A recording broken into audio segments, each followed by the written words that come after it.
तीनों बहुओं में किसी बात को लेकर अनबन हो गई थी। तब से ही तीनों एक दूसरे से मुंह फुलाए रहती थी। ना कोई सीधे मुंह किसी से बात करती, ना किसी का कहना मानती। पड़ोसी भी इस बात को जानते थे और जाने कैसे कैसे बातें भी करते। इसीलिए सासू माँ ने तीनों बहुओं को तुरंत अपने कमरे में बुलाया। मैं कई दिनों से देख रही हूँ, तुम तीनों अलग अलग सारे काम कर रही हो। ये सब नहीं चलेगा, तीनों को मिलकर ही काम करना पड़ेगा। सास की बात सुनकर एकदम से बड़ी बहू बोल उठती है। नहीं मम्मी जी, मैं इन दोनों के साथ कुछ नहीं कर सकती। मैं इस घर की बड़ी बहू हूँ, फिर भी ये मेरा कहना बिल्कुल भी नहीं मानती। अरे जेठानी जी, जानबूझकर मुझे डबल काम करवाती है आप। और छोटी मुझसे टेढ़े मुंह ही बात करती है। इन दोनों के बीच हमेशा सैंडविच बन जाती है मेरी, और मैं हमेशा आलू की तरह बीच में मसली जाती हूँ। मम्मी जी, इन दोनों को लगता है कि मैं छोटी हूँ तो इनके पैरों तले दब जाऊंगी, लेकिन नहीं, मेरा भी उतना ही अधिकार है जितना इन दोनों का है। बड़ी आई दोनों मेरी चुगली करने के लिए, मुझे क्या कम समझ रखा है। तीनों बहू एक दूसरे से बहस करने लगती है और सास दोबारा ये देखकर टेंशन में आ जाती है और सबसे कहती है, चुप हो जाओ, अब से तुम तीनों सारे काम एक साथ करोगी।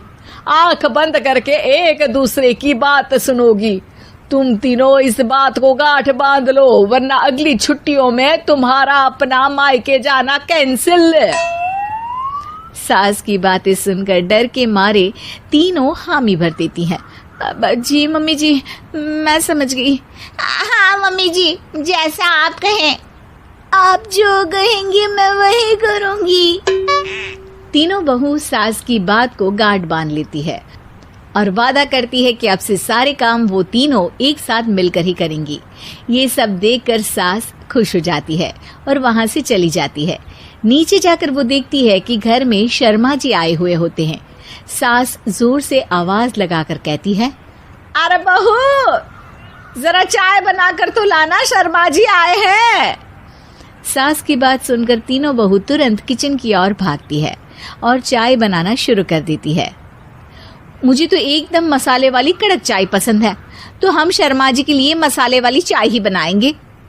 अरे नहीं दीदी, गर्मी के मौसम में मसाला चाय कौन पीता है? मैं तो शर्मा जी के लिए इलायची वाली चाय ही बनाऊंगी। ये कैसी बात कर रही हैं आप दोनों? मेरी मम्मी ने सिखाया है कि मेहमान को ज्यादा दूध और शक्कर वाली चाय देनी चाहिए, वरना वो घर वालों को कंजूस समझते हैं। तो मैं तो शर्मा जी को ऐसी ही चाय दूंगी। तीनों बहुएं अपने अपने तरीके से चाय में शक्कर, मसाला, पत्ती सब डाल देती है। उबलने के बाद तीनों मिलकर चाय बाहर लेकर जाती है और शर्मा जी और सासू माँ को देती हैं। चाय पीने के बाद शर्मा जी सासू माँ को देखकर शर्मा जाते हैं और शर्मिंदा महसूस करते हैं कि आखिर उन्होंने चाय पीने के लिए हामी क्यों भरी। सासू माँ भी चाय पीना शुरू करती है और कहती हैं, अरे बहू, ये कैसी चाय बनाई है? चाय है या मीठे दूध की बासुंदी? हाँ, चाय अच्छी नहीं लगी क्या?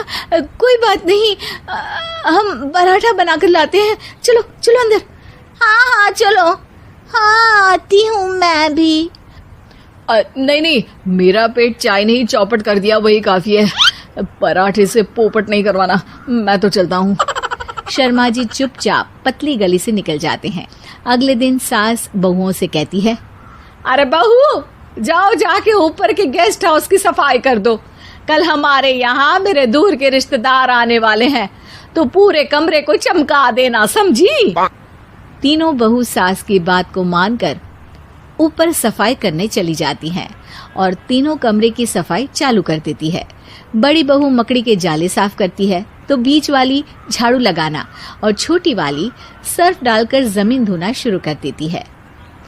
अरे दीदी, जेठानी जी, अभी मैंने पूरी फर्श धोई और आप फिर से धूल नीचे गिरा रही हैं। और मछली जेठानी जी, आप बिना झाड़ू की धूल यहाँ छटक रही हैं। अरे तीनों को साफ करना है, एक साथ सफाई करते हैं ना। अरे वही तो। हम साथ साथ हैं, घर साफ साफ है।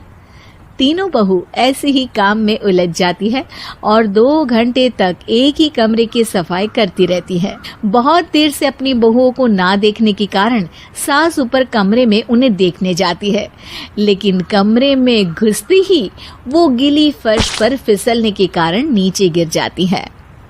ओरी मोरी मैया, हड्डी मरोड़ के रख दी। आए मेरी तो कमर ही टूट गई रे। तीनों बहुएं सास को उठाती हैं और बिस्तर पर सुला देती है। अरे मेरे हाथ पैर दर्द कर रहे हैं, दबा दो, आराम मिलेगा। हाँ जी माँ जी।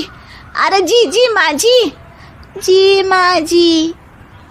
और तीनों बहुएं एक साथ सास के हाथ को दबाना शुरू कर देती हैं। माँ की तो चीख ही निकल जाती है और नतीजा ये होता है कि सास के बचे हुए शरीर में भी दर्द उठ जाता है। हाय राम, ये क्या कर दिया तुम तीनों ने। अरे मेरी तो किस्मत ही फूटी है कि तुम जैसी बहुएं मुझे मिली। हे भगवान, पूरे शरीर में दर्द बढ़ गया है। अब तो पता नहीं कि चल भी पाऊंगी या नहीं। माफ करो, मुझे गलती हो गई मुझसे कि तुम तीनों को एक साथ काम करने के लिए बोला। सोचा था तीनों मिलके अच्छे से काम करेगी, लेकिन बड़े बुजुर्ग सही कहते थे कि 3 तिगाड़ा काम बिगाड़ा। तुम लोगों ने ये बात ना आज साबित करके दिखा दी। तुम तीनों को तो समझाना यानी मानो भैंस के आगे बीन बजाना है। तुम्हें अकेले अकेले काम करना है ना, तो अब से तुम अकेले ही अपना अपना काम करो। तीनों बहुएं वहां से जाने लगती है। अरे कहाँ जा रही हो? आप ही ने तो कहा कि अपना अपना काम करो, तो मुझे मुल्तानी मिट्टी लगानी है।